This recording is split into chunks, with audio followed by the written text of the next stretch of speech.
Hello guys, welcome back to another episode here on African Confessions. The following message that you're going to be listening to, it comes from a translation of a message that I received. It was sent to me by one of our dear sisters. The message reads like this. Hello my brother, how are you? Can you please post my story for me as hidden identity? My story goes like this. I am a woman who got involved in these things of rituals, but at that time when I got involved in these things of rituals, I never thought that this is what was going to happen to me. I was just a desperate young woman who had recently lost her husband, and my husband was like my pillar of strength. By the time that I lost my husband, my whole world came crashing down on me. And at the place where I was working as a nurse, soon after the death of my husband, when I had finished mourning for my husband, there was this other man who was a co-worker of mine, but he was a doctor. He then pretended as if he was madly in love with me, but he only wanted to get between my legs. Soon after I had slept with him, that was when I discovered that this doctor, he was just playing me. When I confronted him, he then accused me of trying to harass him sexually because we had a very big fight right there in his office at the hospital because I had been hurt by his cheating ways. After the death of my husband, I had told myself that I would try to live as much as I could without getting into any relationship. But this evil doctor, when he started dating me, he pretended as if he was all sweet and caring. But soon after I slept with him, that is when I saw his true colors. I don't know how many other co-workers of his he had slept with. At that time when I had a very big fight with him, it was when I had discovered that he had been sleeping with countless students that would come at the hospital where we were both working.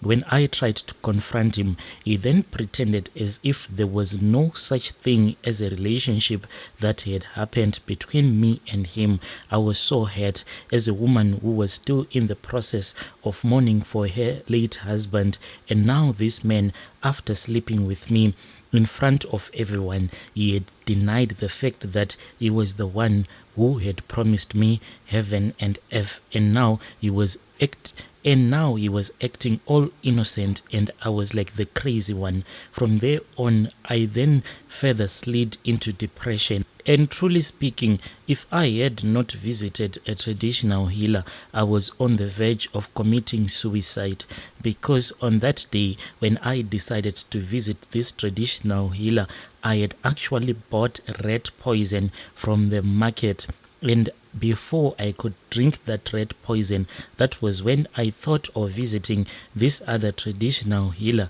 But this man, he used to stay in the same street that I was staying. He was a gardener and he was from Malawi.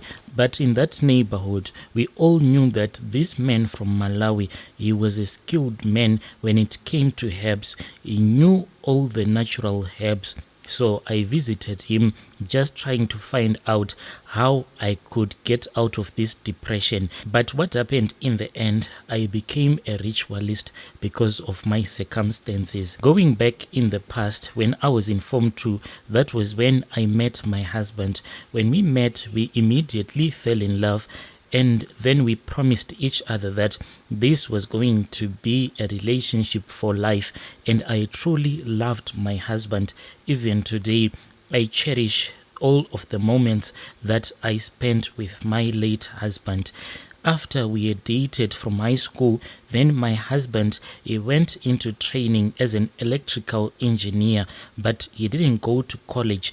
He was trained via the army. When he graduated, that was when he came out of the army and he started working as an electrical engineer.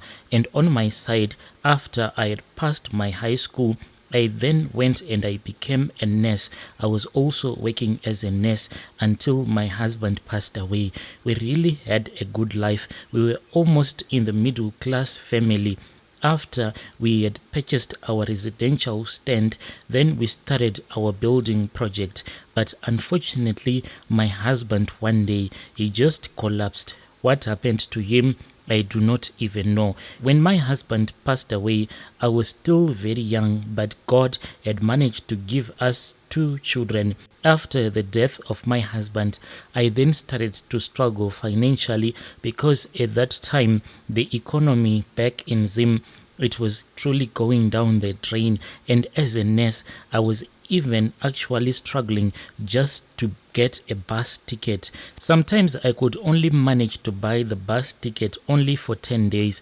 Then the rest of the days, I'll just be borrowing money from different kind of people. That is how that doctor eventually took advantage of me, because he had his own personal car. So whenever me and him, if we were working on the same shift, he would take me to my place. Sometimes even if we were not working in the same shift, he could actually sacrifice so that he can go and drop me off at my place. This man was quite a gentleman, but all that he wanted was to sleep with me. It was as if I was his target. The moment that I slept with him, then our relationship was over.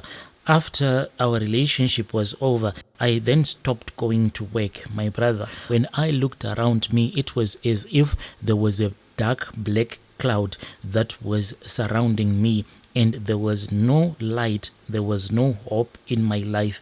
I used to lock myself in my bedroom, not refusing to eat, refusing to get out of the house, until I started thinking of committing suicide. When I thought of getting out of the house, when I went out of the house, I bought the rat poison. But as I was coming back, that was when I met that man who was working as a gardener in the area where I was staying at that time, before I had bought another residential stand where I am staying right now with one of my remaining kids. As I was walking from the market, I saw that man whom we knew that he was very specialized when it came to African herbs.